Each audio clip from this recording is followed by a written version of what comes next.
Jadi dari penggolongan, kemudian akan ada bahas sedikit tentang biosintesisnya, kemudian akan ada bahas tentang sifat fisika kimianya dari alkaloid, kemudian pembagian penggolongan alkaloid beserta contoh-contoh dan efek farmakologinya. Yang terakhir, saya akan tambahkan sedikit tentang identifikasi alkaloid. Pertama, alkaloid ini sesuai sama kontrak kuliah, sama RPS. Kita ada target namanya CPMK dan sub CPMK. Itu sudah pernah dibahas mungkin sudah pernah dibahas di RPS ya. Kalau Anda baca di RPS itu ada ya. Oke. Penggolongan alkaloid. Jadi alkaloid secara umum dibagi menjadi 3, yaitu alkaloid sejati, residu alkaloid, dan protoalkaloid.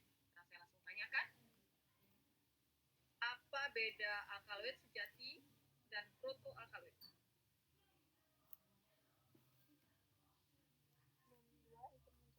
Siapa? Silakan. Apa ini? NIM 2. Halo? Ya, silakan Armida. Terdengar, tapi tadi putus-putus. Silakan Armida.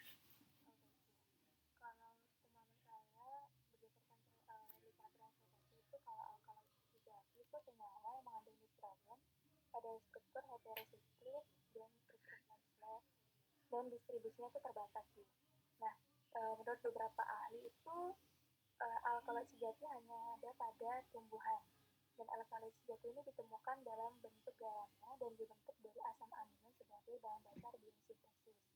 Sedangkan protoalkaloid itu senyawa amin sederhana dengan nitrogen tidak berada pada cincin heterosikliknya.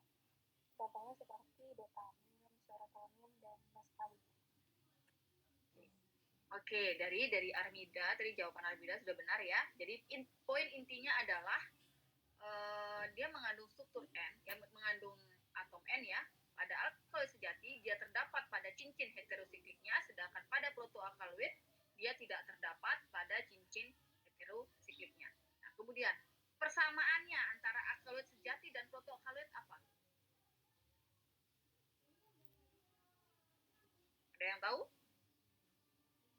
Saya izin menjawab. Ya, silahkan. Siapa ini? 49. 49. Silahkan. Ya, jadi protoalkaloid ini jenis alkaloid yang tidak memiliki cincin heterosiklik yang mengandung atom nitrogen. Sementara untuk persamaannya ya. Langsung persamaannya aja. Ya gitu. Sama-sama mengandung cincin heterosiklik itu Bu, nitrogennya itu.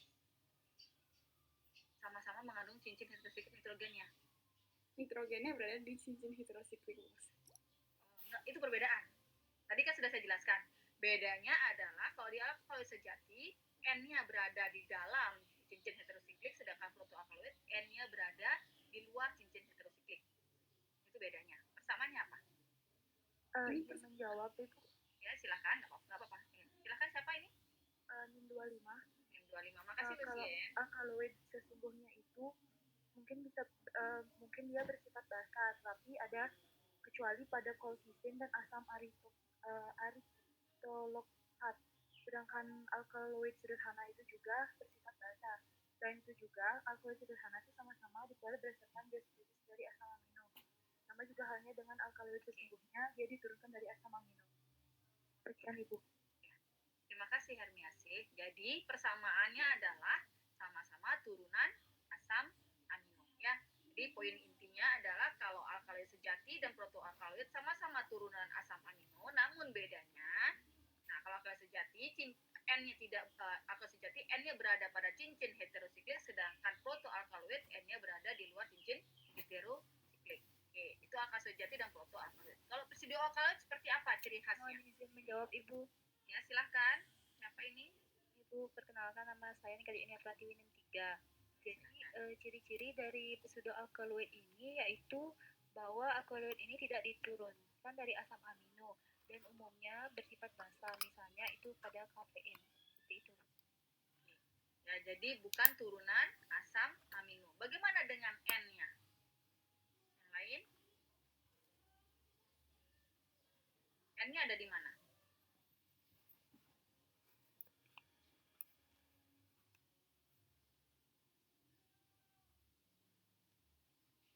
Yuk, kalian nggak baca materi ya? Yang presentasi hari ini? Jangan yang jawab semua yang presentasi hari ini. Ada yang tahu? Persamaan alkaloid sejati dan pseudo alkaloid?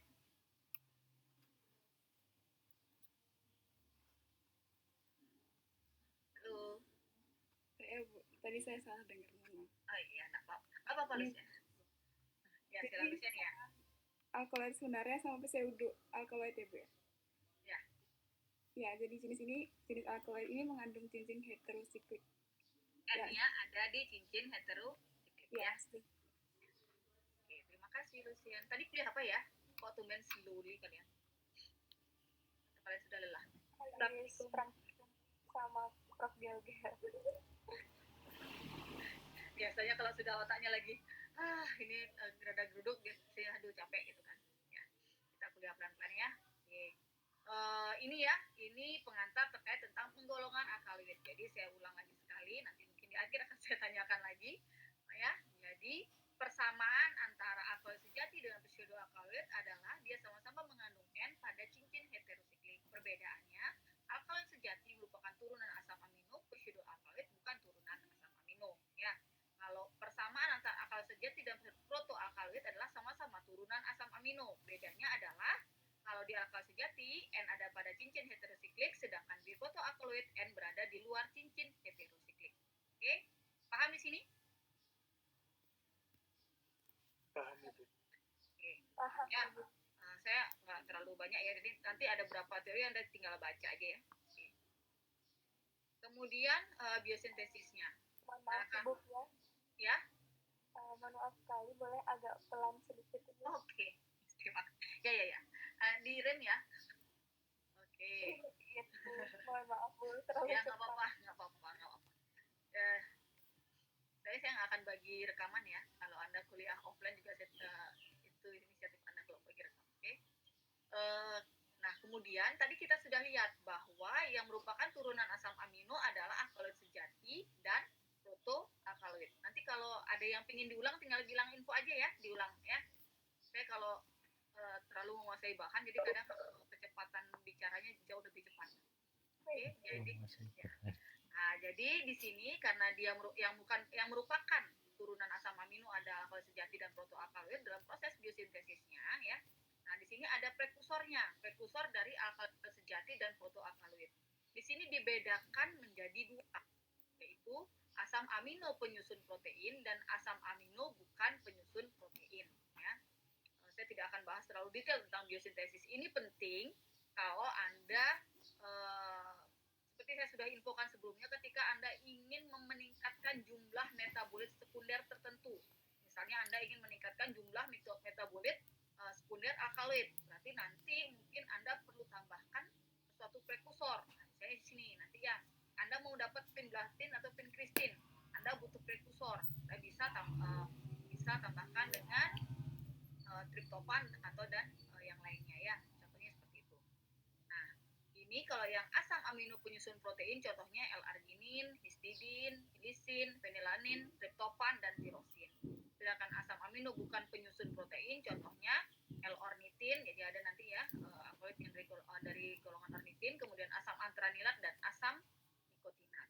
Ini adalah contoh-contoh prekursor dari alkaloid sejati dan protoalkaloid. Kalau ini yang kita lihat adalah prekursornya dari asam amino penyusun protein ya, untuk menghasilkan alkaloid pinblastin dan pinkristin. Ini juga contoh dari penggunaan ya L-fenilalanin ya. Jadi prekursornya adalah L-fenilalanin. Jadi nanti akan bisa dihasilkan kokain ya, macam-macam, kemudian isostigmin dan yang lainnya. Ini kita lihat dari jenis prekursornya, apakah dia penyusun asam amino atau bukan penyusun asam amino. Kemudian fungsi alkaloid. Ada yang tahu fungsi alkaloid bagi tumbuhan apa? Ini 24. Ini berapa? 54? 24. Oh, 24, silahkan. Jadi fungsi atau kegunaan alkaloid pada tumbuhan adalah sebagai racun untuk melindungi tanaman dari serangga maupun binatang. Kemudian sebagai bahan penetral racun untuk tumbuhan sendiri.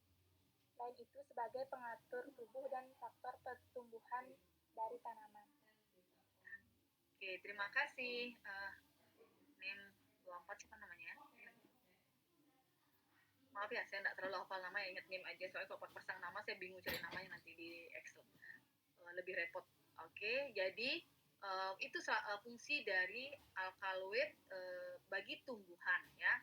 Ini contohnya misalnya di lupin ya, jadi ada alkaloid golongan quinolizidin ya. Nah ini fungsinya untuk melindungi diri dari serangan hama atau hewan ya, itu bisa. Tapi juga sebagai antidot untuk tanaman itu sendiri. Kemudian ada juga fungsi alkaloid. Kenapa kita belajar alkaloid? Karena ternyata banyak alkaloid berfungsi untuk kesehatan manusia. Jadi sebagai bahan obat ya, karena memiliki efek farmakologi. Contohnya adalah morfin ya. Ini depresan saraf pusat.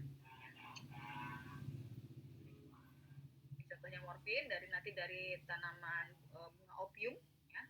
Kemudian sebagai anti tumor atau anti kanker, contohnya ada vinblastin dari tanaman tapak darah ya, dari Vinca rosea. Jadi dia menghasilkan suatu vinca alkaloid yang disebut dengan vinblastin. Kemudian ada juga vincristin. Ini sebagai anti tumor atau anti kanker. Itu beberapa fungsi dari alkaloid, baik bagi tumbuhan itu sendiri atau bagi manusia. Nah, sekarang kita masuk ke dalam sifat-sifat alkaloid. Yang pertama akan saya bahas adalah sifat fisik alkaloid ya. Nah, sifat fisik alkaloid ada dilihat dari bentuknya. Bentuknya secara umum itu berarti tidak seluruhnya ya, secara umum berbentuk padatan kristal secara umum ya. Kemudian tapi ada juga yang berbentuk padatan amorf. Contohnya adalah emetin. Nah, kemudian ada yang bersifat volatil. Tahu volatil? Ada yang tahu volatil itu apa? Landas Ibu. Nanda silakan. Mudah menguap Ibu. Mudah Berdirinya menguap, ya. atsiri. Ya. Jadi volatil dia mudah menguap ya, contohnya adalah nikotin, dan ada yang bersifat non volatil ya. Contohnya adalah pirokarbin. Jadi ada yang sifatnya mudah menguap. Itu dilihat dari bentuknya. Jadi secara umum ya padatan kristal, tapi ada juga yang berbentuk padatan amorf. Contohnya adalah emetin. Kemudian umumnya tidak berwarna. Umumnya ya, jadi tidak semuanya tidak berwarna. Tapi umumnya tidak berwarna. Ada beberapa alkaloid yang berwarna. Contohnya, yang warnanya kuning, colchicine dan berberin. Kemudian yang warnanya oranye, contohnya kanadin. Kemudian yang warnanya merah tembaga, contohnya garam, tangui, narin. Ya. Ini dari segi warna. Berikutnya adalah kelarutan. Nah, ini saya ingin Anda paham dengan jelas karena ini nanti akan berkaitan dengan proses identifikasi alkaloid. Ya. Oke, jadi di alam kita tahu bahwa alkaloid berada dalam dua bentuk, yaitu basa dan garamnya.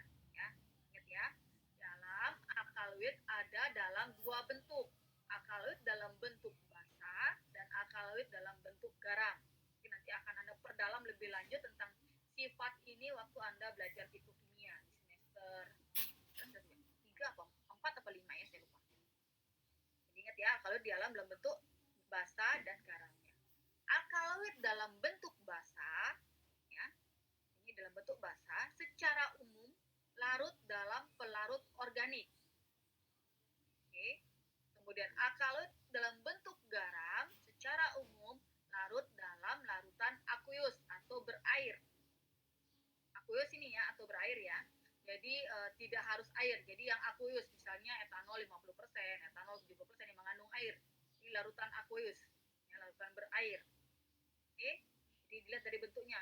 Namun ada beberapa alkaloid ya, yang dalam bentuk basanya larut dalam air dan tidak larut atau sukar larut dalam pelarut organik.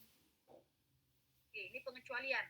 Secara umum dia larut alkaloid dalam bentuk basa, larut dalam pelarut organik.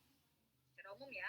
Namun ada pengecualian. Ada alkaloid dalam bentuk basa yang larut air, ada alkaloid dalam bentuk basa yang tidak larut atau sukar larut dalam pelarut organik. contohnya yang larut air, kafein, efedrin, pilokarpin, dan yang lainnya. Kebayang ya kalau Anda buat kopi, kalau dia tidak larut air, masa Anda harus minum kopi pakai kloroform? Nah, mungkin kan ya. Jadi ini sifatnya kalau dalam bentuk basah, yang larut dalam air, contohnya salah satunya yang paling gampang adalah kafein. Nah, Anda kan biasa minum kopi pakai seduhan air ya, seduhan air panas. Kemudian alkaloid yang dalam bentuk basah namun tidak larut atau sukar larut dalam pelarut organik, ini contohnya adalah morfin, ini tidak larut dalam ether. Theobromin dan theophylline ini tidak larut dalam esen. Oke, paham di sini? Ini dulu satu. Ini akan ngefek nanti di belakang sama nanti di kuliah fitokimia. Anda harus ingat ya yang dua konsep ini. Paham dulu yang basah? Ada pertanyaan? Atau perlu diulang? Sudah paham Ibu. Dari saya cukup Ibu. Saya lanjutkan ya sekarang. Karena nanti takutnya Anda seperti biasa ya, kalau Anda belajar PPT saya tidak akan bisa paham sekali kalau tidak ikut kuliahnya atau mendengarkan ya. Maaf, saya tidak terlalu suka PPT banyak tulisan. Kemudian alkaloid dalam bentuk garam. Bagaimana kelarutannya? Tadi saya sudah infokan bahwa alkaloid dalam bentuk garam ya, larut dalam larutan aqueous atau berair. Ya, umumnya. Tapi ada pengecualian. Ada alkaloid dalam bentuk garam yang tidak larut air. Contohnya adalah garam kinin monosulfat. Kemudian ada alkaloid yang dalam bentuk garam, ternyata dia larut dalam pelarut organik. Contohnya adalah garam lobelin dan apoatropin HCl, ini larut dalam kloroform bercahaya tidak ya. Oke.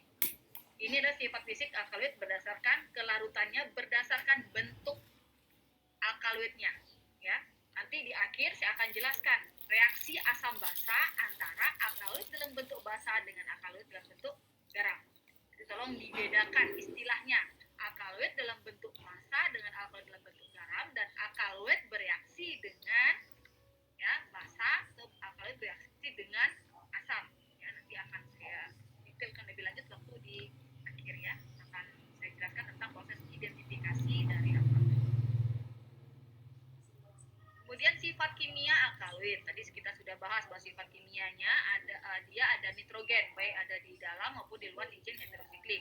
Nah, karena ada nitrogen, di sini ada yang amin primer, ada yang amin sekunder, amin tersier, dan garam amonium kuartener.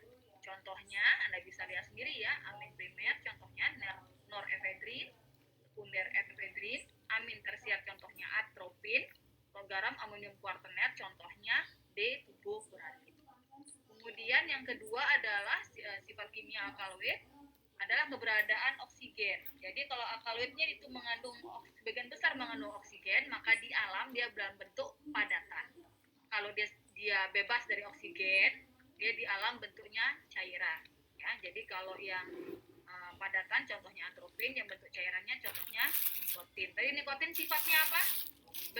Dari bentuknya sifatnya apa? Ada yang ingat? Volatil Bu, mudah banget. Ya. Oke, ya tadi contohnya. Oke, ini dari sifat kimia alkaloid. Kemudian sifat kimia berikutnya ya, alkaloid bisa bereaksi dengan asam ya. Nah, kalau alkaloid dalam bentuk, tadi ada dua bentuk alkaloid. Apa saja? Ada yang tahu, sebutkan namanya dulu. Baru sebutkan. NIM berapa? NIM 24. NIM 24 atau yang lain? Ada yang lain? NIM 24 sudah tadi? NIM 16 Ibu. NIM 16 silahkan. Tadi ada dua bentuk, yaitu bentuk basa dan juga bentuk garam. Oke, ada bentuk basa dan bentuk garam. Alkaloid dalam bentuk basa ketika bereaksi dengan asam akan terbentuk garam. Ya, kalau alkaloid dalam bentuk garam direaksikan dengan asam, dia tetap terbentuk garam. Oke, itu ya reaksinya. Kemudian ester alkaloid akan terhidrolisis ketika ada asam. Ya, ester alkaloid akan terhidrolisis ketika ada asam. Kemudian secara umum tidak stabil dengan adanya panas, tapi ada dua alkaloid yang stabil dengan panas, yaitu strychnin dan kafein. Ya. Oke, itu kita sudah bahas tentang sifat fisika dan kimia dari alkaloid secara umum. Sekarang kita akan bahas penggolongan dari alkaloid ya. Jadi penggolongan berbagai macam alkaloid. Nanti ada beberapa topik seperti purin, alkaloid purin dan yang lainnya akan dibahas oleh kelompok 5 ya. Jadi alkaloid piridin dan piperidin. Nah, alkaloid piridin dan piperidin dibagi menjadi 3, yaitu derivat piridin piperidin, derivat piperidin, dan derivat asam nikotinat. Ya, ini sudah mulai hafalan saja ya. Oke, saya tidak akan bahas. Saya ambil poin-poinnya saja. Jadi untuk yang pertama adalah derivat piridin piperidin. Contoh tanamannya adalah Nicotiana tabacum. Ya. Nama alkaloidnya nikotin. Nikotin ini merupakan produk metabolisme dari akar. Fungsinya di manusia ya, jadi digunakan sebagai permen karet pengganti rokok. Ini untuk yang derivat yang pertama. Kemudian derivat piperidin, contohnya adalah Lobelia inflata. Lobelia, nama alkaloidnya lobelin. Ya. Diambil dari pucuk daun dan daun yang kering sumbernya. Fungsinya sebagai emeticum dan pengganti rokok. Ada yang tahu apa itu emeticum? Izin menjawab, Bu. Ya, silakan. Ada yang lain selain Julio ada? NIM 28, Bu. NIM berapa? 28. NIM 28, Amalia, silakan. Emeticum itu untuk merangsang muntah, Bu. Ya, untuk merangsang muntah ya, emeticum. Oke. Kita lanjutkan lagi. Kemudian derivat asam nikotinat ya. Jadi ini nama penghasilnya adalah Areca catechu. Jadi Anda harus nanti ya saya ingatkan. Jadi semua tanaman yang ada di slide saya tolong dicari nama familinya. Ya. Jadi Areca catechu ya. Nama alkaloidnya arekolin ya, dari biji batang dan biji matang dan kering, digunakan sebagai tainisida ya. Tainisida dan antihelmintik materinya, jadi digunakan untuk hewan ya. Berarti aku ngomongin boleh, emang sing tuku. Oke. Kemudian alkaloid golongan quinolin, ada kinin, quinidin, quinconin, dan quinconidin ya. Ini dari kina. Ya, nanti ada kina kulit kayu merah, kina kulit kayu kuning, ya, macam-macam. Penghasilnya ada ini ya, penghasilnya bisa Quinquina sucirubra, Lederiana atau deskripsi Calypsia. produknya Kita penghasil alkaloid dari golongan sebelum order quinolin. tanyakan struktur lebih Di sini bedanya. udah dinaik anak sintakon Kalau kinin digunakan untuk pengobatan malaria, ya. Kalau kinidin digunakan untuk pengobatan aritmia, ya. Jadi bedanya hanya di struktur ini R-nya, ya. R-nya kalau kinin itu metil, kalau kinidin R-nya adalah H. Yang satu untuk pengobatan aritmia pada jantung, yang satu untuk pengobatan malaria. Jadi berbeda sekali ya, hanya beda nama di belakang dan beda struktur di R ini, yang lainnya sama. Inilah seninya ya, kadang kita hebatnya Tuhan yang mengatur hanya dengan struktur yang berbeda sedikit saja, efeknya berbeda jauh. Ini adalah alkaloid golongan quinolin. Kemudian alkaloid golongan isoquinoid, ada IPK, metin, hidrastin, puraris, sanguinaris, berberin, opium, dan tubupuraris. Akan saya bahas satu-satu. Yang pertama IPK. Ya, IPK ini tanamannya Cephalis IPK Kuanha dari rhizoma dan akar kering. Nama alkaloidnya emetin, sepalin, dan psikotrin. Fungsinya dalam bentuk sirup untuk keracunan obat. Anda sudah belajar toksikologi belum ya? Sudah dapat kuliah toksikologi belum? Sudah ya. Di situ kan ada berapa antidot ya dibahas ya. Antidot, jadi salah satunya adalah IPK. Jadi dia dalam bentuk sirup untuk keracunan obat. Nah, pemberian IPK ini boleh nggak pada orang yang tidak sadar? Halo? Pakai logika, jawabnya pakai logika. Dia merangsang muntah. Boleh nggak diberikan pada pasien yang tidak sadar? Tidak, Ibu. Tidak, Ibu. Tidak, ya. Pakai logika ya. Jadi kalau kan ada ya, ada tata cara pemberian antidot pada pasien. Ketika ini biasanya diberikan ketika baru saja keracunan. Diketahuan, langsung minum. Tapi kalau yang sudah masuk mungkin akan beda sistemnya ya. Ada yang sampai cuci darah dan yang lainnya. Jadi fungsinya untuk menginduksi emesis ya. Jadi dia menyebabkan iritasi mukosa pada gastrointestinal dan menstimulasi pusat muntah. Oke. Ini alkaloid emet ini dapat dihasilkan dari PK atau dapat dibuat juga dari reaksi metilasi terhadap sepalin. Ya. Kemudian ada yang emetin HCl, ini juga digunakan sebagai anti amuba. Ya, dengan mekanisme kerjanya nggak perlu terlalu bahas tentang mekanisme kerja ya dengan asetat itu. Kemudian ini ya, jadi emetin ini yang emetin ya, tadi kita bahas IPK, kemudian emetin fungsinya untuk pengobatan disentri amoeba, kemudian Piorhea alveolaris. Ada yang tahu nggak? Ada yang sempat nyari apa itu? Kalau dilihat dari gambar ini apa? Gambar apa? Hah? Gusi apa Dewi? Gusi bengkak. Gusi bengkak ya. Jadi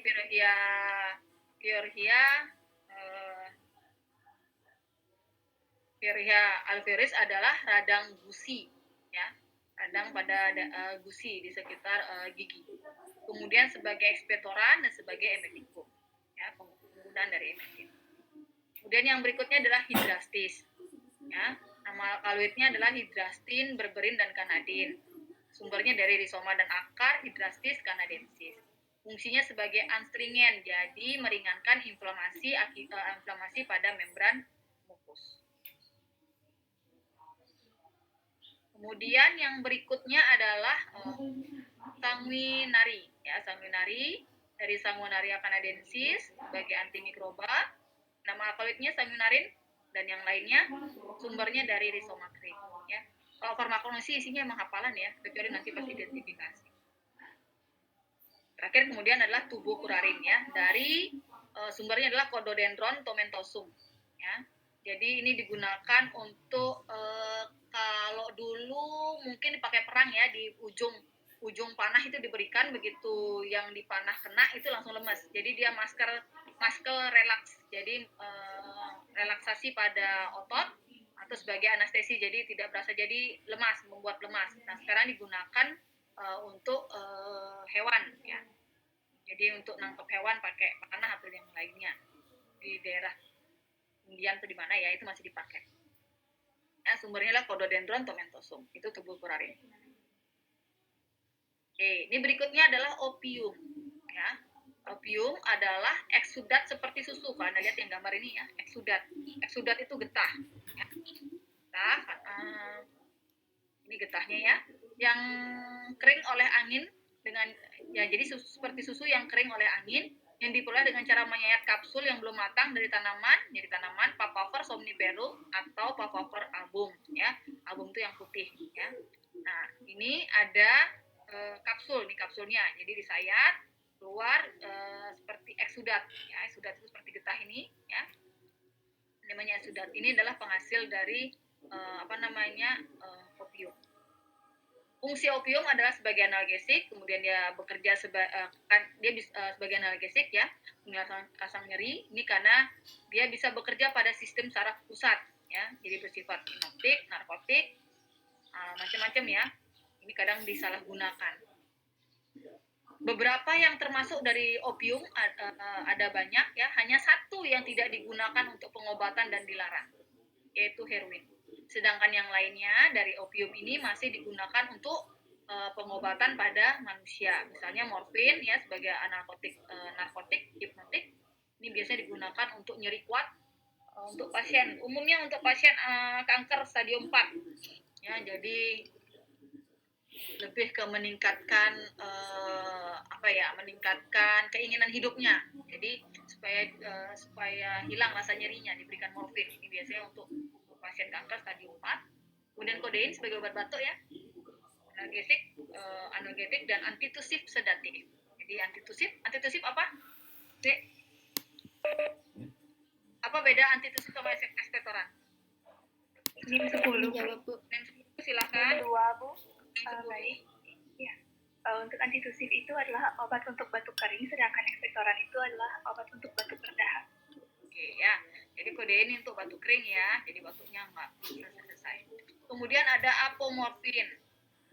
Nah, ini ada bahas nih di toksikologi ya, sebagai emetikum untuk kasus keracunan. Kemudian ada noskapin sebagai antitusif dan papaverin.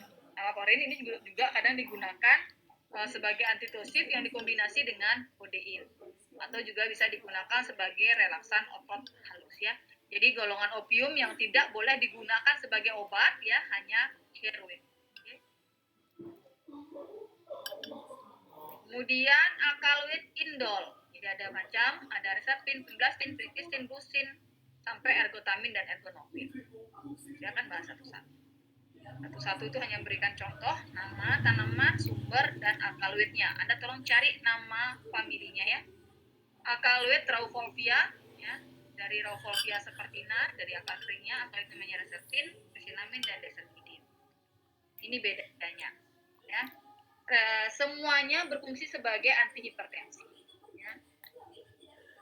Jadi kalau reseptin memiliki efek hipotensif, jadi dia bisa sebagai antihipertensif dan memiliki efek sedatif. Ya.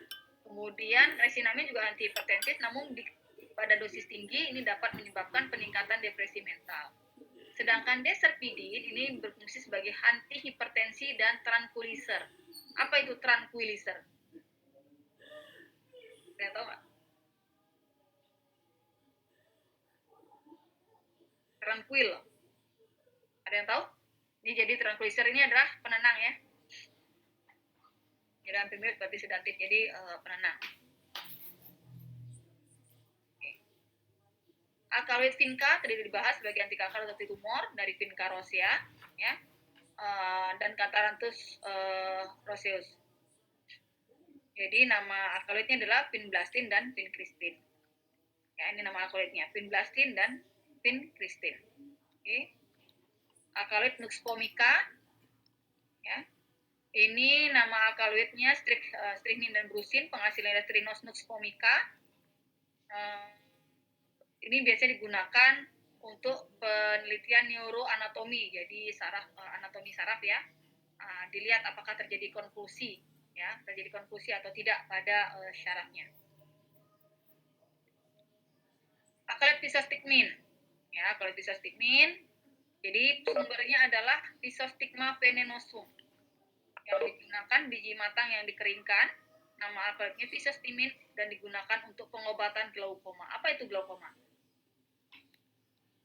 Ada yang tahu?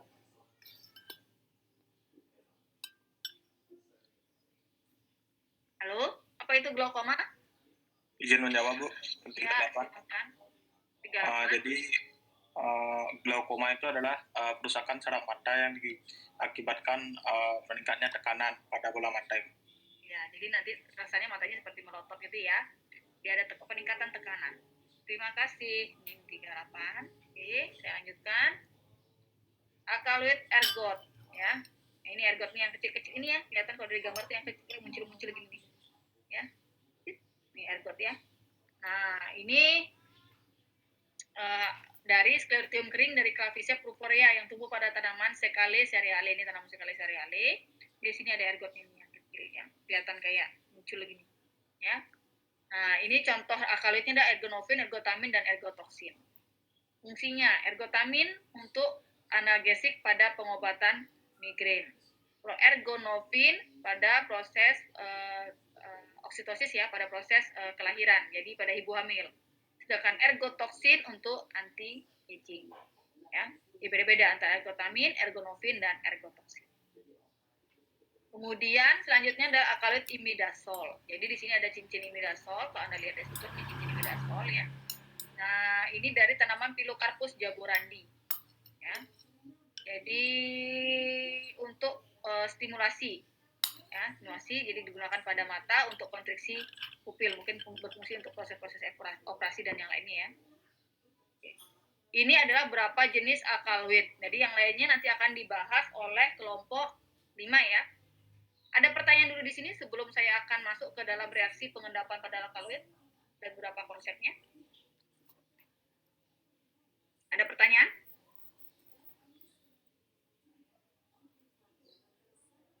Ada pertanyaan atau tidak? Tidak ada. Belum ada, Bu. Tidak ada, Bu. Oke, kalau tidak ada, saya lanjutkan ya. reaksi pengendapan pada alkaloid. Jadi untuk reaksi identifikasi kualitatif pada alkaloid itu sebenarnya ada dua. Kualitatif secara umum. Yang pertama ada reaksi warna, yang kedua ada reaksi pengendapan. Oke. Nah, reaksi warna itu nanti Anda akan alami langsung waktu Anda praktikum farmakognosi, ya. Akan ada beberapa pelarut yang digunakan untuk reaksi warna. Nah, yang biasanya digunakan untuk reaksi identifikasi adanya alkaloid untuk screening fitokimia yang wajib adalah reaksi pengendapan. Jadi alkaloid, jadi suatu sampel dinyatakan positif mengandung alkaloid ketika dia membentuk reaksi minimal dengan 2 reaksi pengendapan. Jadi ada lebih dari 4 reaksi untuk pengendapan ya. Tapi itu nanti Anda pelajari waktu Anda praktikum farmakologi ya. Itu sudah disebutkan reaksi pengendapan apa saja yang ada dan endapan apa saja yang nanti hasilnya positif adanya alkaloid ya. Jadi reaksi pengendapan pada alkaloid. Jadi di sini untuk reaksi pengendapan yang umum digunakan ya, prosesnya adalah dulu ekstraksi dulu. Jadi kita nggak mungkin ada simplisia kamu kemudian tambahkan reaksi untuk melihat ada endapan. Jadi seperti gambar di atas ya. Ini ada endapan ya. Ini aslinya sampelnya misalnya seperti ini, kemudian setelah ditambahkan reagen ya, silahkan ditambahkan reagen akan langsung terbentuk endapan ya. Jadi dia bentuk endapan. Apa yang terjadi itu nanti Anda pelajari waktu praktikum farmakognosi, karena masing-masing reagen itu akan bisa bereaksi dengan alkaloid sehingga terbentuk endapan yang dapat diamati warnanya ya. Jadi harus dibuat dalam bentuk larutan dulu, jadi diekstraksi dulu. Sampel yang kita akan uji untuk mengetahui apakah di sana ada alkaloid atau tidak, kita harus ekstraksi dulu ya. Ekstraksi, nah biasanya kadang diekstraksi dengan suatu larutan yang mengandung asam. Oke. Tadi saya sudah bilang, alkaloid di alam dalam bentuk apa? Dek? Garam dan basa, Bu. Garam dan basa. Ya, garam dan basanya. Tadi saya sudah infokan. Alkaloid dalam bentuk basa ketika bereaksi dengan garam akan berbentuk apa? Garam, Bu. Garam. Siapa ini? Yang 28. 28. Oke. Ya, berbentuk garam. Kalau alkaloid dalam bentuk garam ketika direaksikan dengan pelarut asam, dia akan menjadi bentuk apa? Tetap Berubah garam. bentuk garam.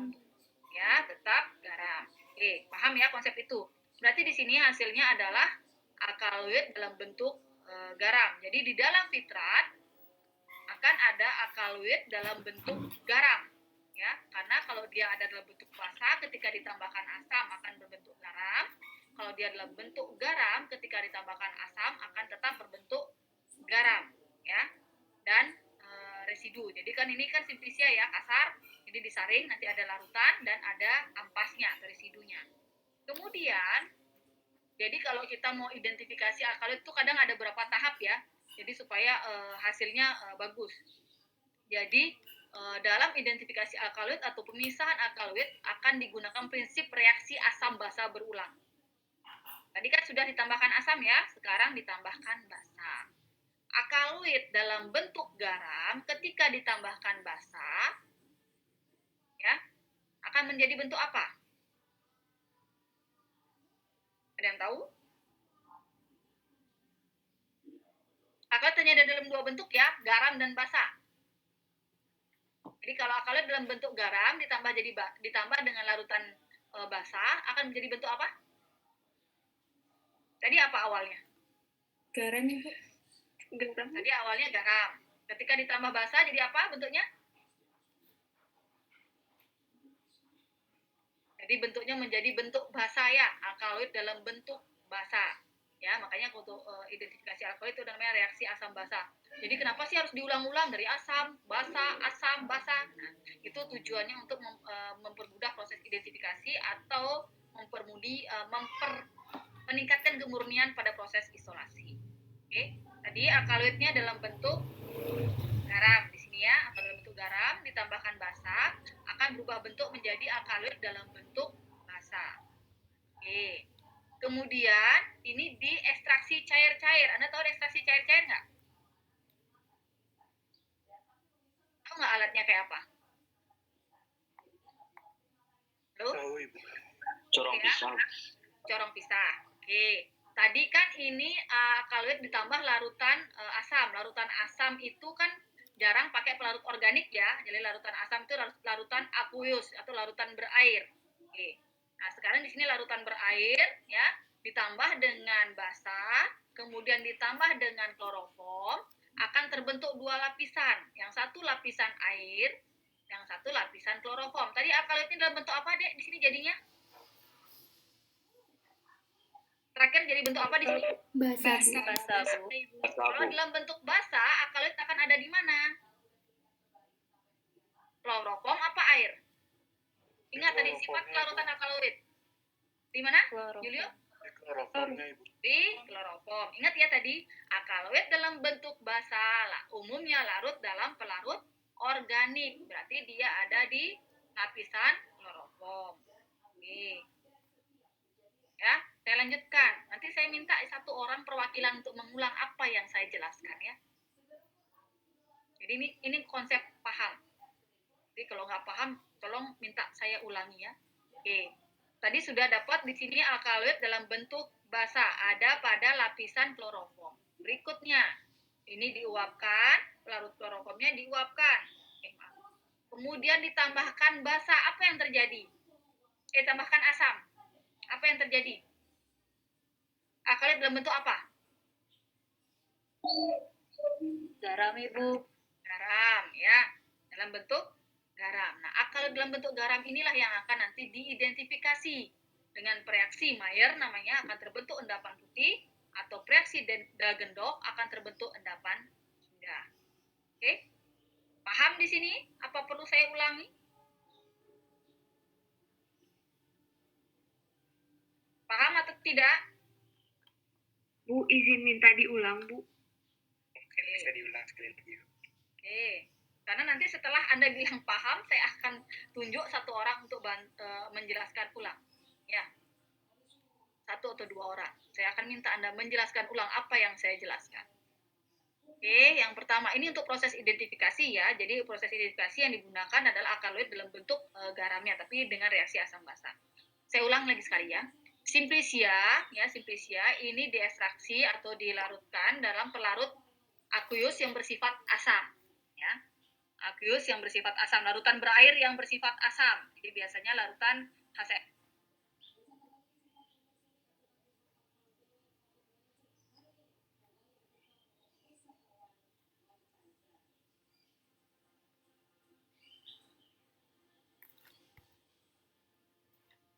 Di awal, alkaloid di alam itu ada dalam dua bentuk, asam, bentuk garam dan bentuk basa.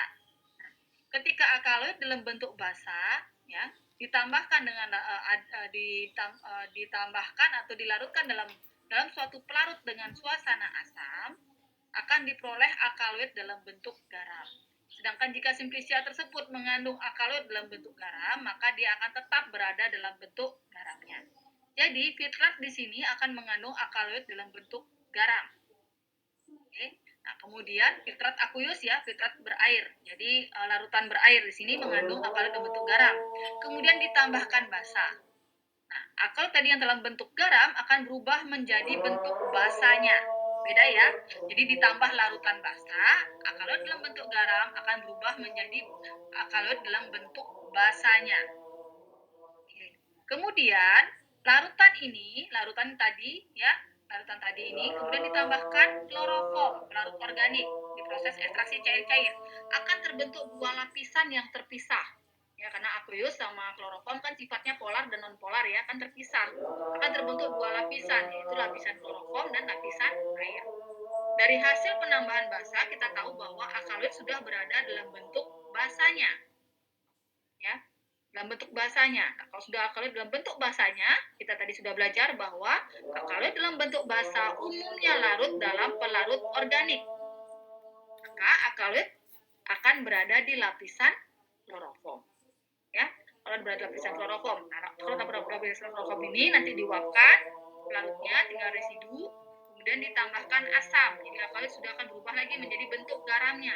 Setelah itu baru ditambahkan dengan dua reaksi alkaloid dua contoh reaksi alkaloid ya. Ada reaksi lainnya lagi selain Maillard dan Gendorf. Ada ya. Jadi dengan reaksi Maillard akan terbentuk endapan putih, dengan reaksi Gendorf akan terbentuk endapan jingga. Oke, paham? Paham, Bu. Oke, kalau paham, saya gambling.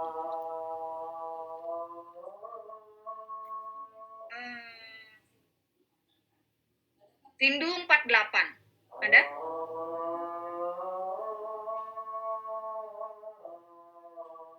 Halo? Tes?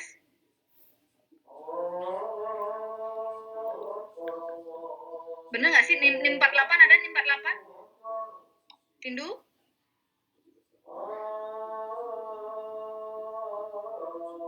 Tindu hilang, kalau tidak nyaut saya anggap tidak hadir di kuliah. Tidak apa-apa, salah.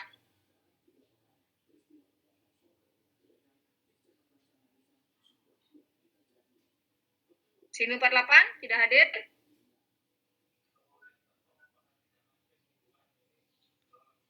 NIM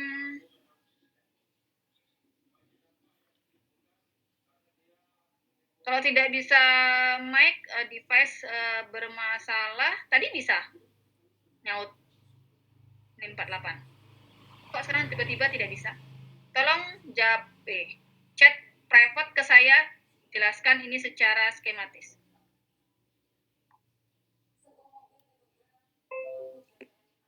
NIM 40. Ugi? Ada? Iya, Ibu. Ya. Nggak apa-apa salah, nanti saya bantu. Yang penting usaha dulu.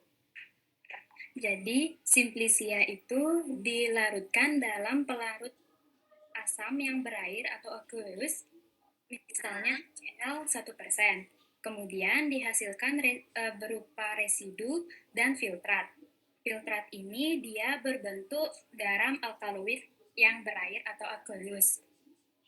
Kemudian filtrat ini dilarutkan dengan pelarut basah dan menghasilkan dan dilakukan ekstraksi cair-cair, yakni pelarut basahnya itu berupa kloroform, yang berupa pelarut organik. Bukan pelarut basahnya yang kloroform, Sugi. Ya. Nah, jadi si filtrat tadi kan yang mengandung alkaloid dalam bentuk garam ditambahkan larutan basah. Hasilnya apa? Alkaloid ini berubah jadi bentuk apa? Alkaloid basah. Alkaloid basah. Kemudian dilakukan proses ekstraksi cair-cair dengan penambahan kloroform. Ditambahkan kloroform dan dihasilkan lapisan kloroform yang mengandung alkaloid basah dan lapisan air. Kemudian lapisan kloroform yang mengandung alkaloid basah ini diuapkan dan menghasilkan residu. Residunya ini masih berupa basa alkaloid. Kemudian residu ini direaksikan dengan asam dan alkaloidnya berubah jadi bentuk apa? Yang reaksi berarti alkaloid dalam bentuk apa? Garam, Ibu. Oke, dalam bentuk garam. Kemudian ditambahkan jika ditambahkan Maillard akan mendapatkan endapan putih, dan jika ditambahkan Gendorf akan mendapatkan endapan berwarna jingga. Oke, terima kasih Sugi. Ya tadi benar ya. Lagi satu saya minta. Ada yang mau menawarkan diri? Izin, Bu. Izin Ibu. Saya 47 Ibu. 47 sudah, 47 sudah, 24 sudah, 35 silakan. 35 sudah belum ya? 35 belum, silakan 35 dulu. 35. Oh baik Bu, terima kasih atas kesempatannya. Saya ingin mencoba Bu mengenai bagian yang di depan ini. Yang pertama itu simplicia dilarutkan ke dalam asam yang mana akan menghasilkan nantinya residu dan filtrat.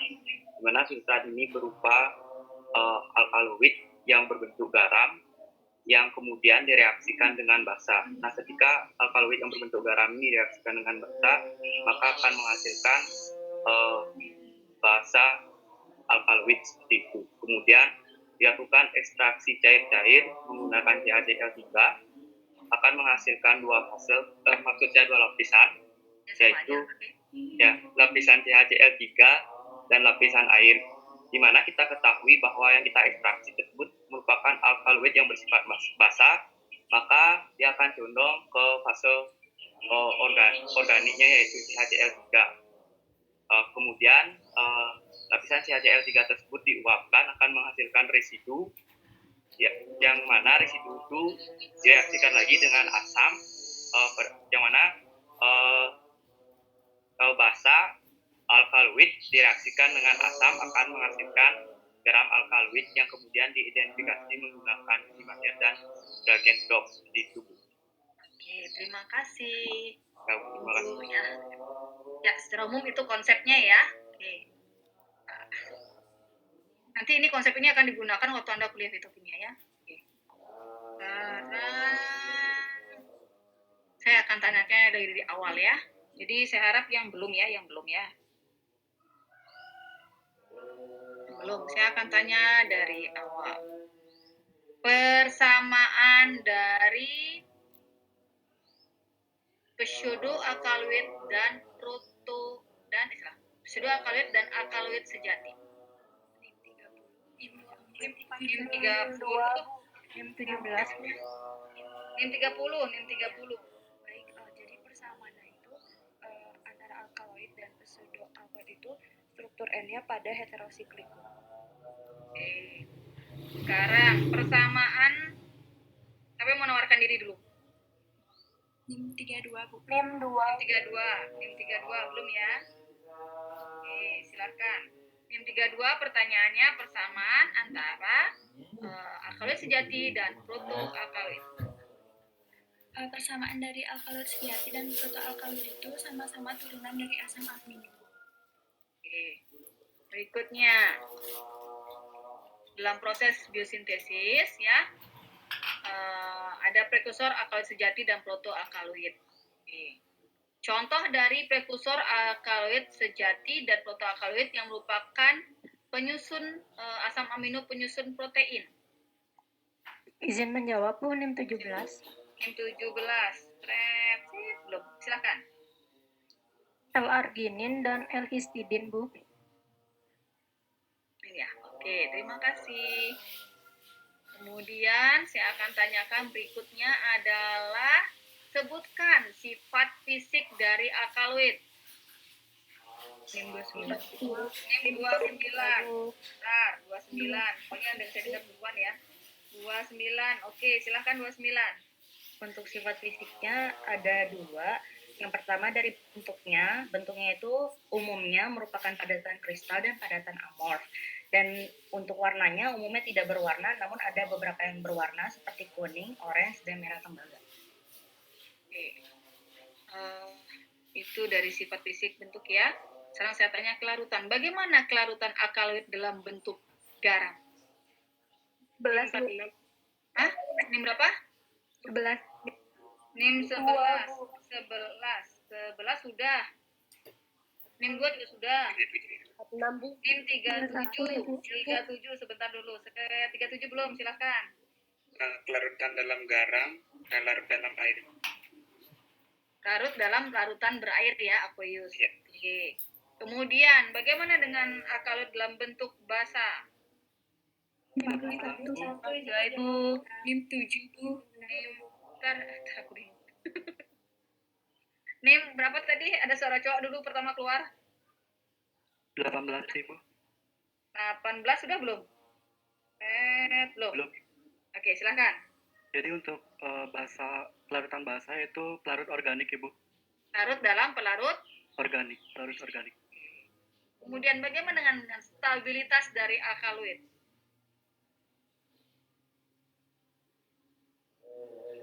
Bisa? Stabilitas alkaloid bagaimana? Wah, pada diam semua. Berarti nggak paham yang stabilitas nih. Izin menjawab, Bu. NIM Ya, 16. Gangga atau ada yang lain dulu? Gangga sudah? Tidak ada, saya akan kasih Gangga. NIM 39, Bu. NIM 39 sudah belum? Belum ya? Belum. Untuk stabilannya cenderung tidak stabil pada panas, kecuali stringin sama kafein. Oke, bagaimana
1 sampai kelompok 8 ya.